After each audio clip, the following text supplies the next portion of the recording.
since we've been into you last. I heard that you went back to North Carolina. How was that?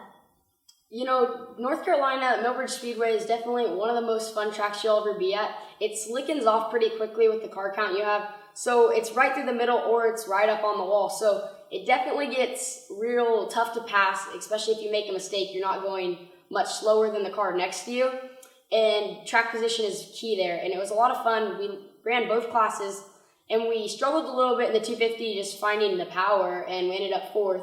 And then the opens, we started in the back of the B main, and it just, we were fast, but like I said, it's really hard to pass there, and we weren't able to really go anywhere.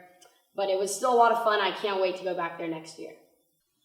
Okay, Tanner, so I heard you went to the Wild West Shootout in Montana. How'd you do there?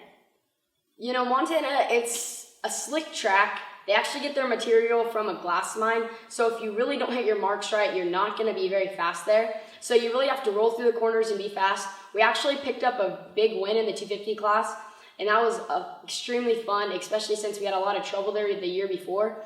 We also got to race the open division, where we ended up in the B main, and we were in a transfer spot, and then we just had some racer's luck, and the guy in front of me spun out, and I had nowhere to go. And then we tried getting back up there, but we weren't really able to get back into a transferring spot, so that ended our night. But it's still a lot of fun, and the track is really racy, and next year will be a blast there.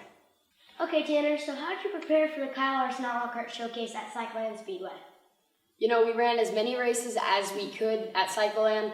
I think we ran about 9 races in the open and 250 class, where we picked up a win in the 250, the race right before the showcase, so that was a lot of good momentum going in. And then the race before that, we finished second, which helped out a lot. So we knew we were probably one of the best cars to win.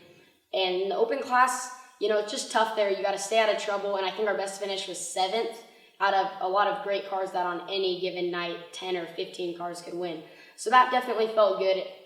It gave me a lot of good experience going into Red Bluff to know that I can compete with some of the best on the West Coast. Okay, Tanner, before we go, would you like to add anything to this interview?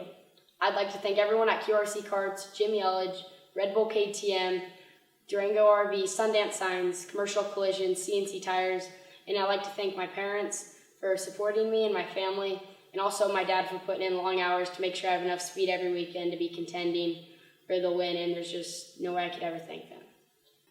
Okay, Tanner, thank you for the time that we had, and good luck this year in Red Bluff. Thank you.